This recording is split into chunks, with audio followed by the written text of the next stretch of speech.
ผมพูดน้ำพ่อน้ำแม่อีกเอาคัดตกลงเลยได้กับพ่อน้องนี่แม่น้องนี่เดี๋ยวจะเอาเมื่อนี้เลยก็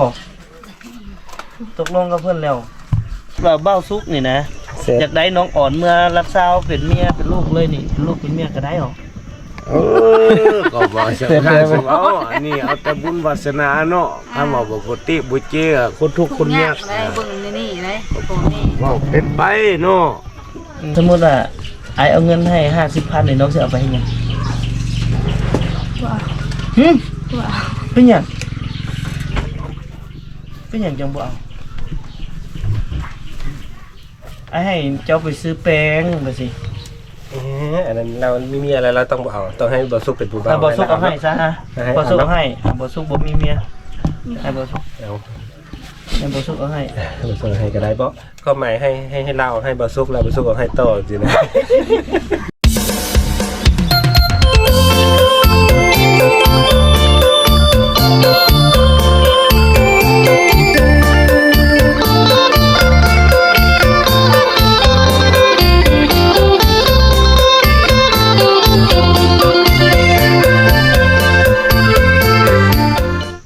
สายน้ำพี่น้องไหลแค่หมู่บ้านเนาะอันนี้ก็จะเป็นสายน้ำซ่านพี่น้องสบายดีพี่น้องมาพบกับบ่าวสุขสันต์อีกพี่หนึ่งพี่น้องตอนนี้บ่าวสุขอยู่บ้านคำกุนาพี่น้องเมืองไซจำพรแขวงบริคำไซพี่น้องบ้านคำกุนานี่ก็เป็นหมู่บ้านส่วนเผ่าลาวกลางพี่น้องเกือบ100%เนาะกาเงินซานบ้านซ่องกายังติดกันเดี๋ยวมื้อนี้กะบ่สุขพาไปเบิ่งงานน้องอ่อนไปรีน้ำน้องอ่อนพี่น้องสาวโสดอีกผู้หนึ่งอยู่บ้านคำกุนาพี่น้องเดี๋ยวมันก็ใกล้แม่น้ำนี่เลยปกติมันก็จะมาตักน้ำพี่น้องตักน้ำเอาขึ้นไปใส่ในโคเฮือนนะพี่น้องอยู่สายน้ำแห่งนี้เลยพี่น้องสายน้ำซานแล้วก็อันนั้นก็เป็นสวนพักเพิ่นพี่น้องเดี๋ยวไปเบิ่งสะอ่อนพี่น้องสะอ่อนเพิ่นกำลังเฮ็ดหยังกันอยู่พี่น้อง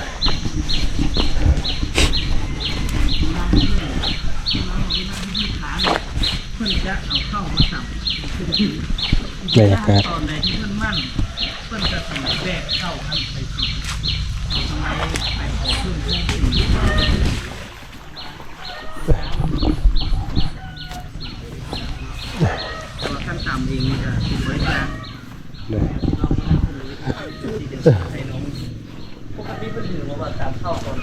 อ๋อมีโคกมองอีกพี่น้องอันนี้ก็คือน้องอ่อนพร้อมตอนใดแล้วก็ตามเลยโคกมองเป็นก้อนเป็นกลางขึ้นเพิ่นก็ตามเลยเดี๋ยวมื้อนี้สิเอามาให้บ่สุกต่ำคู่กับน้องอ่อนให้มันแล้วโคกหนึ่งจังเมือบ่ซันบ่ได้เป็นเคยเด้ลองตามเบิ่งตามเขาแรกยุกลูกสาวให้เลยเดี๋ยวไปเล่นกับแม่คนนึงจ้ะตามเสียง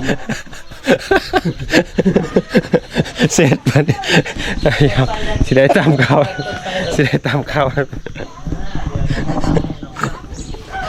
พี่น้องเดี๋ยวคือเป็นลิ้นเฮียนน้องอ่อนกันอันนี้เป็นไรเคยเนาะเป็นไรเคยน้องอ่อนยังบ้านเห็นน้องอ่อนด้วยพี่น้องเอาพูดน้องอ่อนพี่น้องวันนี้นี่ไอเปลี่ยนคำจะมาถามแม่เจ้าบักสีอันถามเจ้าให้เบาซุกเสร็จถ้าเว้าทึกเดียวนี่เอามือเลยใส่รถจักรมือเลยได้ล่ะพร้อมบ่โทรศัพท์ก็เอาให้แม่น้องบ่ซุกเนาะเลยจักรก็ให้ขี่ฟรีบ่ให้ครับอันนี้ก็คือน้องอ่อนพี่น้องแต่ว่าต้องให้เบาซุกตับเข้าให้แรกครกนึงเนาะต้องมีบทพิสูจน์ไอ้แม่นบ่มาเข้ามาก่อนพี่น้องเดี๋ยวมาถามแม่ก่อนขออนุญาตอีกครั้งนึงนะอันนี้ก็คือน้องอ่อนสบายดีน้องอ่อนสบายดีเลยสบายดีพี่น้องไปเข้าในเลยน้องอ่อนสาวโสดบ้านคำกุนาเนาะพอดีสาวพี่ไปเอายังสวยอยู่หมวกอันเสื้อโต๊ะพอดีพี่น้องเนี่ยกูเลยกับปะมาเลยจ้ะใช่นี่ก็คือหมูปะหมูพันยังตัวนี้น้อยเดียวบ้านน้องอ่อนผัดง่ายๆโห หูบางใหญ่ๆป่ะเอาเข้าเฮือนก่อนเนาะพี่น้องเฮือนน้องอ่อนขอฝากอันนี้เลยก่อนฝากเสื้อนะเนี่ยพี่น้องเตาไฟเลยพี่น้องเข้ามากระตับไฟทั้งนั้นก็เป็นเฮือนใหญ่เนาะเฮือนใหญ่อันนี้ก็คือไอ้เคยพี่น้องจ้าเอ๋เพิ่นกำลังเห็นอย่างกันอยู่เลย ใส่แบบสี ไม่อย่างไร เอาเสื้อหลายเอาพอ ได้เสร็จเลย ใส่หน่อยใส่เยอะหน่อย อันนี้มันไปใส่ป่า ใส่หัวใส่ทุกพวก เฮ็ดงานเนาะเฮ็ดงานแล้วพวกเข้าไป ใส่ง่า นี่ ทาสีอีก เดี๋ยวสิถามพ่อแม่ในนี้เด้อตอนนี้นี่ลูกสาวนี่ยัง2คนเนาะอยู่เฮือนเนาะนี่ยังบ่ทันได้ลูกสาวลากับอันน้องอ่อนเนาะและขั้นสมมุติว่าเบ้าซุกนี่นะอยากได้น้องอ่อนเมื่อรักษาเป็นเมียเป็นลูกเลยนี่เป็นลูกเป็นเมียก็ได้หรอ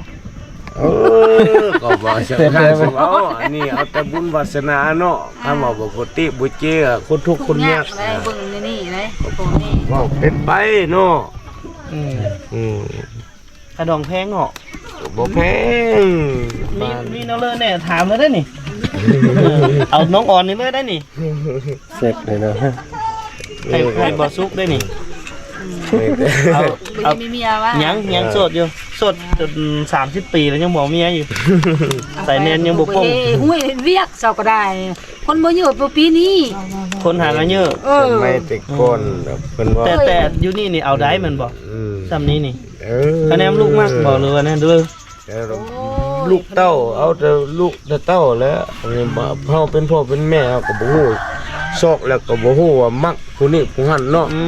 เอาแต่ใจลูก เอาแต่ใจเอาแต่น้องอ่อนเนาะ ผู้เลิก น้องอ่อนหากัน14นึงเลยพี่น้องสิบ่ผิดกฎหมายบ่อยู่นี่เพิ่นบ่จับบ่ บ่บางคน ผู้น้อยกว่าบ่หมดสร้างครอบครัวก็บ่ทันเฮ็ดฮู้เฮ็ดอยู่เฮ็ดกินเลย จะไปสอนเดี๋ยวเอาถามก่อนหน่อยนี่ถ้าสมมุติบ่ซุกสิเอาอีดีนี่ค่าดองแพงบ่พ่อ บ่แพง มีอันเลยนี่มี มี อันเล แต่ ยเนี่ยเงินเท่าเลย เด็กก็ทำลูกนี่ เด้ลูก เซาเป็นผู้แต่ง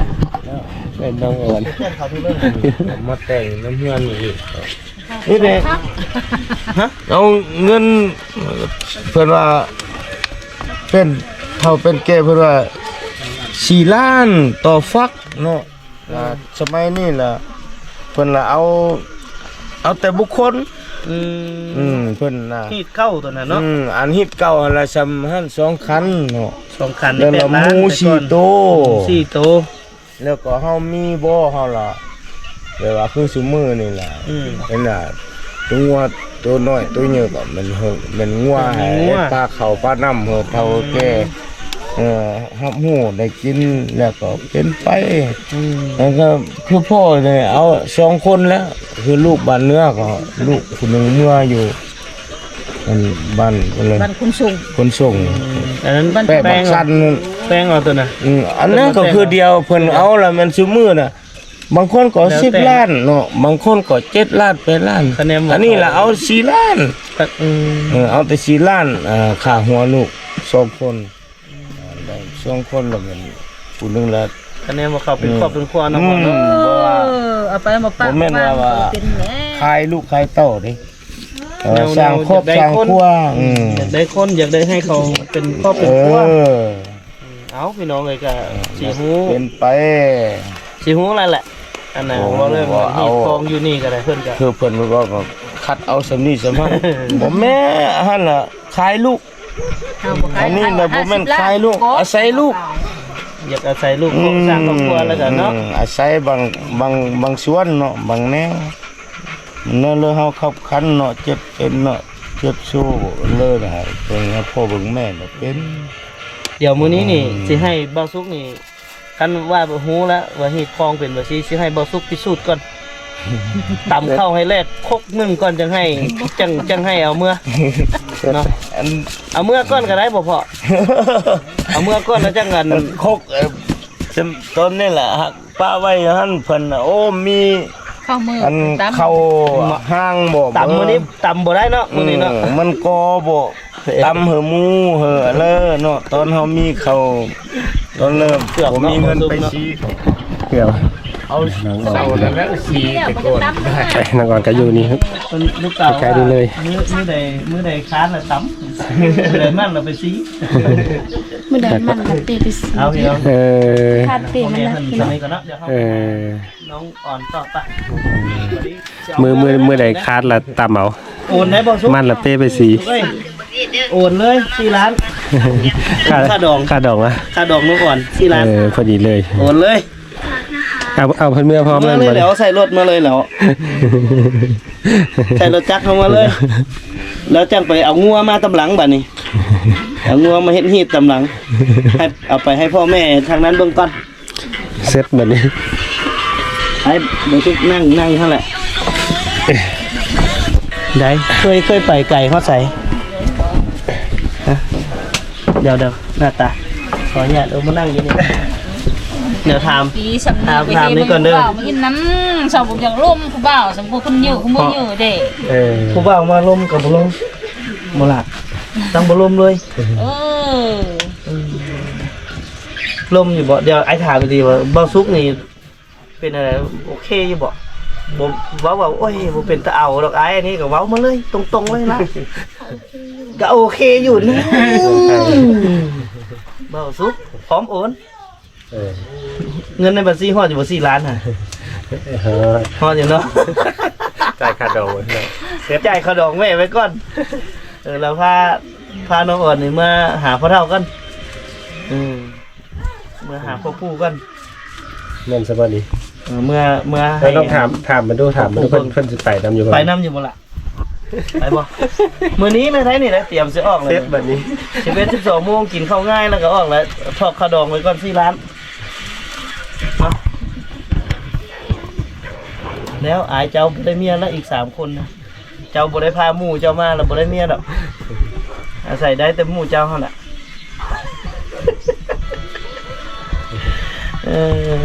เพลงใครมันเปิดดังทั้งเลยมอนลงให้นั่นนะเลย ปกติละวันมื้อนี้ก็จะไปให้เนาะมันมีข้าวฝุดเนี่ย2เช้า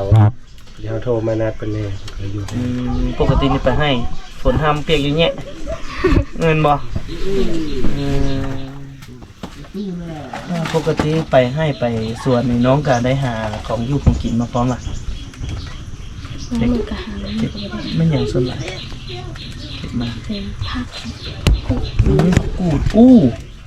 ลวกเนาะลวกจำเจียวนึ่งเนาะหรือว่ามาแกงบ่น้องเอามาแกงใส่หยังใส่หม้อ กินสิบ่ แกงใส่หยังเนาะ ตัวปลาเนาะ แกงใส่ใจให้ไอ้สุกินสรุป ก็เห็นมันบางเที่ยวมันก็ไปซ่อนน่ะ เมื่อคืนนี่ไปบ่ ไม่ได้ไปเพีย บ่ได้ไปซ้ำย้อนว่าไอ้สุกว่าสิมาไปนํแต่ไอ้สุกบ่มาก็เลยยากซะแม่นบ่บ่ไปซะเนาะ ซ่อนกลางคืนเนาะบ่ได้กลางคืนอัตตะควกว่ะ เด้อ ซ่อนกลางคืน น่าสนใจได้พี่น้องเพราะว่าเฮามานี่เขาก็อยากนำเสนออยู่ว่าวิถีชีวิตของผู้สาวบ้านๆนี่เขาเจ้าเฮ็ดหยังแน่เนาะก็คือน้องอ่อนว่าจะไปหาอยู่หากินอีหยังนำเนาะโอ้ขาดองเพิ่นก็ฮู้แหละเพิ่นว่า14ปีนี่เอาได้ละ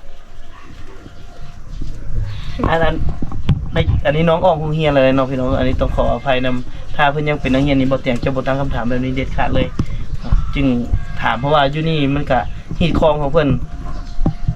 ก็สามารถสร้างครอบครัวได้เนาะแต่ถ้าตามกฎหมายแท้ๆคือบ่ได้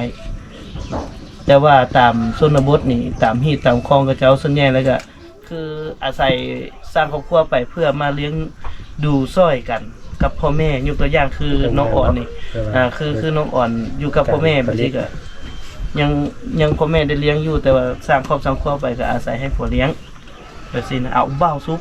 เลี้ยงเต็มที่เลยสิบ่ติดโคกบ่ซุก จังว่า บ่ติดดอกเนาะ เซ็ต ถ้าอยู่อันชนบทนะถ้าอยู่อันในตัวเมืองแท้ก็ถ้าเอาตามกฎหมายแท้ก็บ่ได้เรา 18ครับ ต้อง18ปี เจ้าทางบ้านเฮานี่ก็ธรรมดาเนาะก็เพิ่นก็เคยอยู่ตอนนี้มันก็เฮาก็ว่าหยังบ่ได้เนาะสิเป็นบังคับว่าหยุดห้ามเอาผัวบ่เอาแนวใดเขามักกันจักสิห้ามกันจังไดเฮาบ่ได้เลี้ยงเขาบัดนี้คันว่าสิห้ามเขาบ่ให้เอามันบ่น้องนี่กะประมาณ7ปีจังซี่บ่ฮู้น้ำพ่อน้ำแม่อีกเอาคัดตกลงได้กับพ่อน้องนี่แม่น้องนี่เดี๋ยวสิเอาเมื่อมื้อนี้เลยก็ตกลงกับเพิ่นแล้วงัวควายกับหมู4ตัวเนี่ยมาตำหลังงัวตัวนึงลูกงัวก็ได้เพิ่นเอาตัวมันเกิดใหม่งัวก็คืองัวก็งัวน้อยก็งัวใหญ่ก็งัวหมู4ตัวหมูก็เอาหมูนมเนาะ ไม่ใช่หมูนมหมูน้อยว่าเนาะ หมูนมบ่หมูแม่ลูกอ่อนหั่นน่ะนมมันหลายเลย เขาเอิ้นหมูนมแม่นบ่เสียงนั่นแหละคันว่านั่นน่ะลูกหมูน้อยๆหั่นบ่แม่นหมูนมเลยหมูน้อยอันนี้เอาหยอกน้องๆไว้เฮ็ดซำนี้เป็นน้อยก็เดี๋ยวรับเข้าเป็นทีมงานอีกท่านนึงน้องอ่อนก็สิพยายามมานำเสนอวิถีชีวิตของน้องให้หลายขึ้นแต่มันยากอยู่บ่อนว่าเฮาติดต่อเพิ่นบ่ได้เพิ่นบ่มีโทรศัพท์นี่แหละสิ่งที่ยากมากับบางเทื่อก็สิบ่เจอเนาะคือเฮามาหลายๆเทื่อเนาะ2-3เทื่อน้องก็ไปให้เพิ่นเนาะน้องไปให้เนาะล่ะเนาะไปเสียเงินให้บ่น้องฮู้ฟังฮู้เว้าอยู่มีโอกาสเดี๋ยวเราไปซ่อนเพิ่นเนาะไก่บ่ตัวไปให้ไก่ย่างเนาะย่างจักชั่วโมงบ่ฮอดชั่วโมงประมาณ5แม่นบ่ยังไว้ยังไว้ฮอดไว้คันแล่นฮอดไว้สาวเลยเนาะสาวไปแล่นเอาไปจนแล่นแต่ว่าน้องมีความสามารถได้น้องมีความสามารถนำบ่สูงเนาะที่ว่าเฮามานั่งลมนั่งว่ากันแบบนี้นี่ก็น้องก็ฮู้จักปากจักลมก็น่าส่งเสริมพี่น้องแต่เสียดายที่เพิ่นจำเป็นต้องได้ออกโรงเรียนก่อนจบแต่ม.3 นึงเนาะจบแต่ม.3 นึงถ้าสมมุติว่ามีคนส่งเสริมให้เรียนนี่น้องยังเรียนอีกบ่ยังสิเรียนบ่สมมุติให้น้องไปเข้าม.4แต่ก็สิบ่ทันหมู่ละแต่ว่าก็ให้เข้าม.4ให้จบม.4ว่าสิได้บ่ยังเรียนเนื้อออกมาแล้วเนาะเสี่ยวก็ยังมาเอาอ้ายแล้วเนาะถ้าเสี่ยวมาก็ถึกอ้ายยึดไปเรียบร้อยบ่มีเสี่ยวละได้เป็นเอื้อยไผจ้อยมันเป็นสังคมเลยพี่น้องคือคนลุ้นเพิ่นอยู่เขตชนบทแบบเขาเจ้าใหญ่มากซำนี้ผัดเขามีครอบมีครัววันนี้ตัวเองผัดเหลือแต่คนเดียวหมู่คู่เริ่มทยอยแต่งงานไปแม่นบ่16-17 ปีก็ว่าย่านเป็นสาวเฒ่าข้างบ้านแหละว่าซี่หั่นน่ะแม่นบ่มันแหละแตกต่างกับสังคมอยู่ที่บ่อนที่เขาเจ้าได้เรียนเนาะบ่ซุงเนาะคือ17-18นี่เขาเจ้าจะจบม.7 แม่นบ่แล้วไปเรียนต่อชั้นสูงปริญญาตรีบ่ซี่ก็ประมาณอยู่22-23แล้วต้องมีเวียกเฮ็ดงานทำอีกประมาณ25-26-27บางคนเนาะคืออยู่ในเมืองนี่ก็สิประมาณ22ขึ้นไปล่ะเขาเจ้าแต่งงาน18นี่บ่ค่อยมีน้อยแต่อยู่เขตชนบทนี่ให้ฮอด18นี่คือเป็นสาวเฒ่าข้างบ้านแล้วป่ะหมู่ได้ลูกนึงแหละสะอ่อนก็ไปอุ้มลูกเนาะสิ่งแน่นอนน้องอ่อนเอาใจช่วยน้องๆก็เป็นกำลังใจพี่น้องก็น่าสงสารอยู่เพื่อนซ่านเพิ่นก็อยู่11คนซ้ำนี้นี่โอ้สำหรับบ่เตียงคิดว่ายากสมควรอยู่ที่จะอยู่ร่วมกันเป็นครอบครัวใหญ่แบบสิจนให้เห็นให้น้องนี่ได้ไปนอนอยู่เฮือนหมู่เนาะนอนเฮือนหมู่ก่อนเนาะ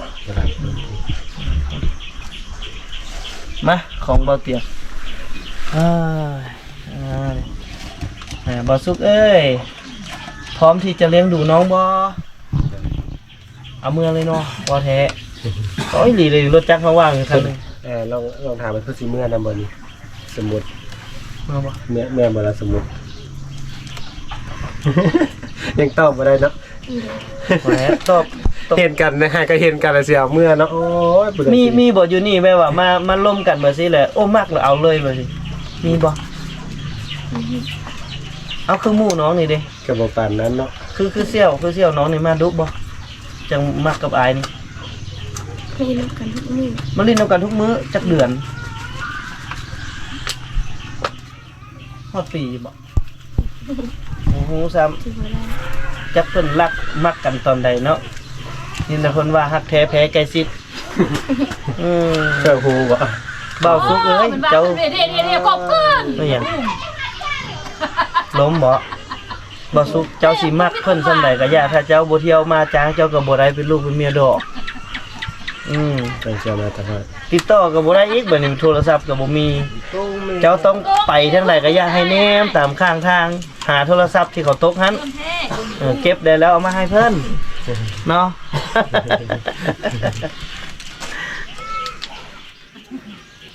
พี่น้องก็นี่ก็คือน้องอ่อนเนาะก็ว่าเรายอกเพิ่นพี่น้องก็ตายแล้วเนาะอยู่บ่อยู่เนาะหาก็เห็นเมื่อกี้เราสิไปเอาเพิ่นเมื่อตายห่าแล้วเพิ่นก็ ต้องร่วมกันอย่างข้างแน่กันเนาะดูที่ใส่ใจคอเนาะจะว่าสิเอาก็แม่นบ่เนาะ แม่น แม่นอยู่ หน้าตานี่พลาดแล้วเนาะแต่ยังเบิ่งว่าบ่ทุกนี่สิบ่มาตัวบ่แม่นมีลูกมีเมียแล้วบ่นำมาตัว มันเอาไปแล้วพัดลูกสองพี่น้องตายห่าแล้วยังเด้อพี่น้องมาสู้จักโสดเด้อ เราสู้ยังโสดอยู่พี่น้องไปตลอดตั้งแต่เหนือฮอดใต้เนาะแต่ก็ยังโสดคือเก่า เป็นเปลี่ยนเสื้อซะไอ้ว่า เป็นน้ำเสื้อตัวนี้ เสื้อมันนี่ก็ทุกทริปได้พี่น้องมีหลายคนเว้าให้แล้วโอ้เปลี่ยนแน่เสื้อนี้ เอาเองอ่ะ ทุกทริปเลยพี่น้องต้องมีเสื้อปืนนี้ไปน้องการดีเนาะมีโอกาสมาให้หน้าแม่ น้องไม่ได้น่าสนใจนะ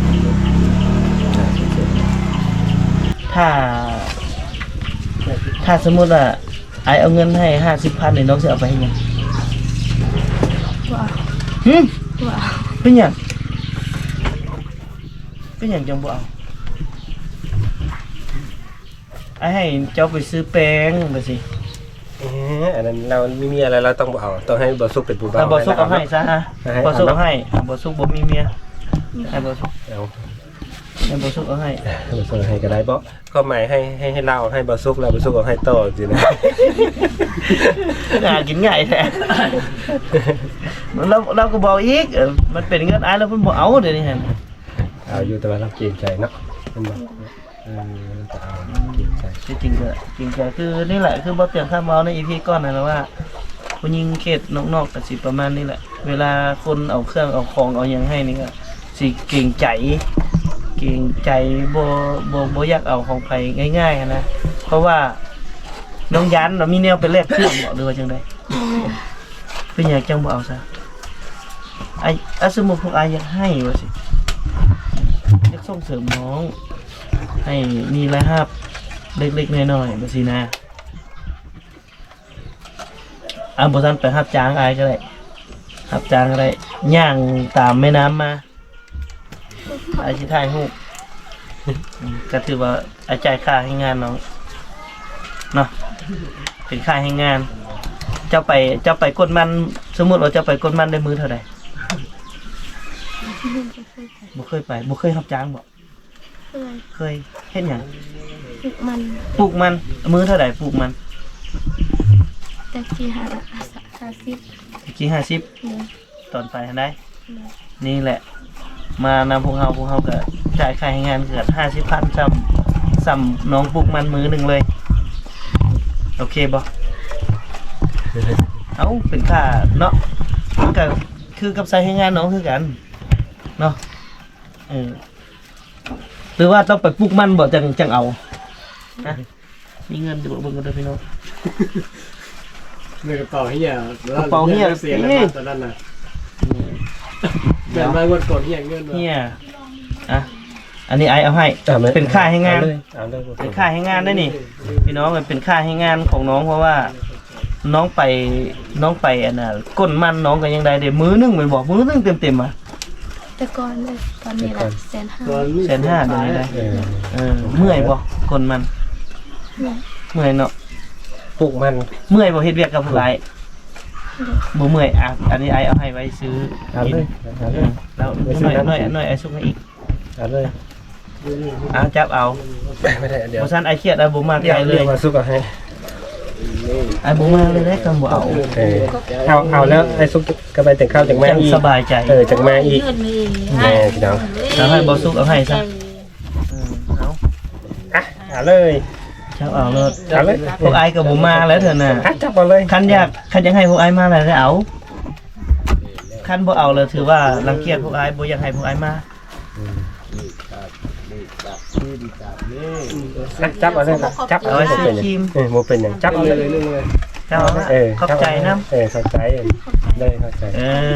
นี่อยากให้น้องแบบมีกำลังใจในการช่วยเหลือพ่อแม่นะอย่างน้อยก็อย่างน้อยนี่คือน้องนี่ก็เป็นกำลังรักละให้กับครอบครัวเรายังให้น้องสู้ยังให้น้องเพื่อพ่อเพื่อแม่ มีคนให้แบบนี้บ่มีคนเอาให้จักเทื่อมีบ่ถ้าบ่ไปใส่ให้งานแล้วบ่มีเลยแม่นบ่เป็นอะไรดีใจบ่ละดีใจแห้งจนน้ำตาไหล บ่เคยบ่ค่อยมีผู้มาให้ว่าสิเนาะวันนี้เท่าหน้าพวกไอมาแล้ว ตอนนี้ต้องชอบซื้อของตอนมาเพื่อนให้อีกมาให้เพิ่นอีกในทางนั้นแต่ราคาก็ให้เพิ่น ก็บ่เป็นหยังคือน้องๆเพิ่น